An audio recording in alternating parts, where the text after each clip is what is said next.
Bismillahirrahmanirrahim. Assalamualaikum warahmatullahi wabarakatuh.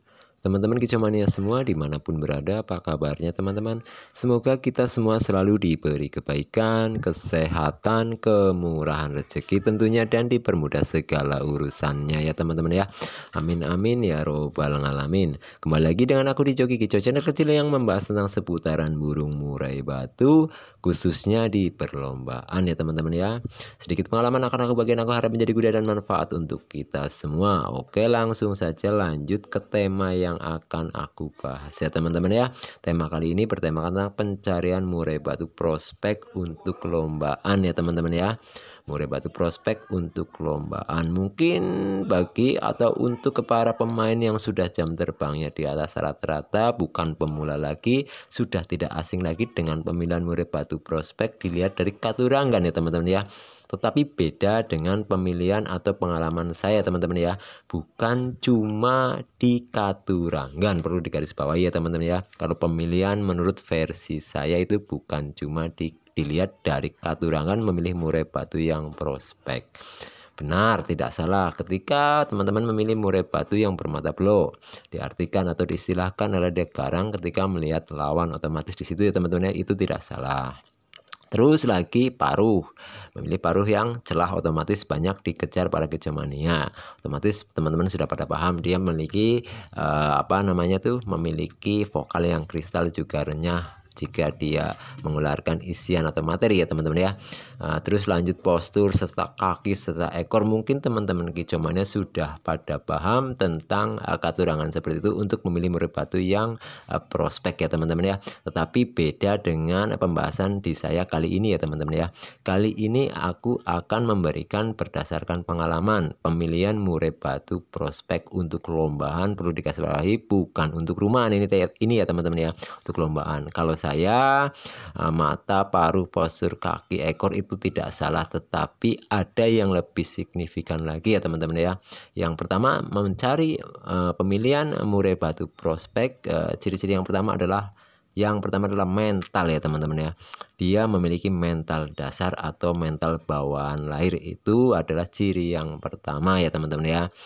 Mata, paruh, postur, kaki itu sudah pada bagus semua, tapi tanpa didasari dia memiliki atau mempunyai mental bawaan lahir, itu akan sia-sia, hanya gacor gembrong-gembrong di rumah ya teman-teman ya. Ketika digantangkan tidak akan ada hasilnya. Maka dari itu, kalau versi saya pemilihan murai batu yang prospek untuk perlombaan adalah ciri yang pertama adalah mental ya teman-teman ya. Mental atau mental bawaan lahir. Makanya banyak Kicomania yang mencari terah yang bagus dari indukan yang bagus, bermental bagus agar dia dapat anaknya juga seperti indukannya. Maka dari itu ya teman-teman ya. Jadi ciri yang pertama murai prospek untuk perlombaan adalah mental ya teman-teman ya. Oke, lanjut ya teman-teman ya.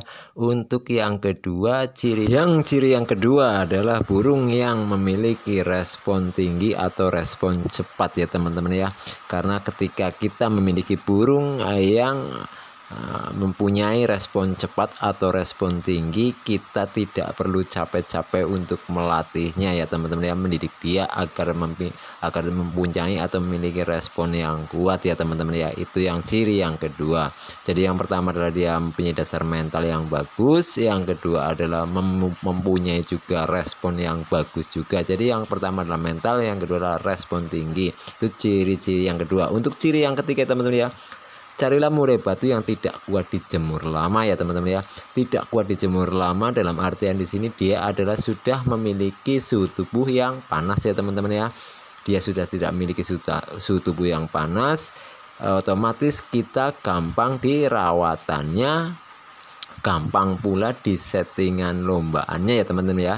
Coba saja ketika musim hujan seperti ini, gantangan kita jalan, tetapi kalau musim hujan ketika kita memiliki murai batu yang tipikalnya dingin, suhu tubuhnya tidak panas ya teman-teman ya, kita tidak bisa menjemur karena cuaca lagi tidak kondisi seperti ini ya teman ya. Sementara lomba harus ya, alhasil ketika kita lombakan kita sibuk harus menjemur, harus dikompor, harus pakai EF yang di bom ya segala macam. Kalau kita memiliki murai batu yang tidak kuat dijemur lama, otomatis adalah dia sudah memiliki suhu tubuh yang panas ketika kita main atau lomba di kondisi cuaca yang musim hujan seperti ini kita tidak pusing ya teman-teman ya, burung pasti tetap stabil, itu rata-rata dan itu yang sudah saya alami. Untuk ciri yang keempat ya teman-teman ya, ini untuk ciri yang keempat atau untuk yang terakhir adalah carilah burung yang tidak gampang panik ketika di keramaian atau kaget di keramaian ya teman-teman ya.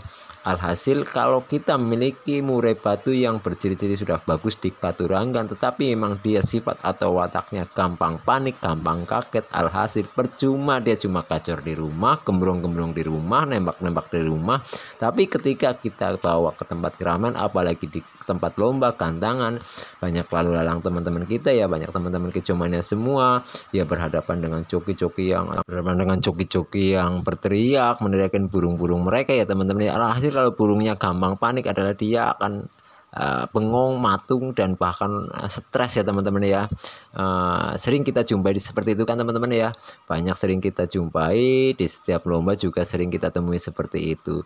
Jadi yang pertama adalah carilah burung yang memiliki dasar mental yang bagus ya teman-teman ya, itu ciri yang pertama. Yang kedua adalah cepat respon, yang ketiga burung tidak kuat dijemur lama, dan yang terakhir adalah burung yang tidak gampang panik di keramaian atau kaget di keramaian, yang tidak memiliki sifat panik ya teman-teman ya. Kan banyak murai batu yang bagus tapi dia memiliki murai batu yang bersifat jelek seperti itu ya teman-teman ya. Jadi itulah ciri-ciri versi saya teman-teman ya, semoga bisa dipahami, semoga bisa diambil yang positif-positif saja, yang tidak kurang pas di hati teman-teman abaikan saja, anggap saja ini ada versi saya, dan versi teman-teman juga tidak kalah bagusnya seperti itu. Lain waktu kita jumpa di tema selanjutnya. Assalamualaikum warahmatullahi wabarakatuh. Salam joki kicau, factor selalu.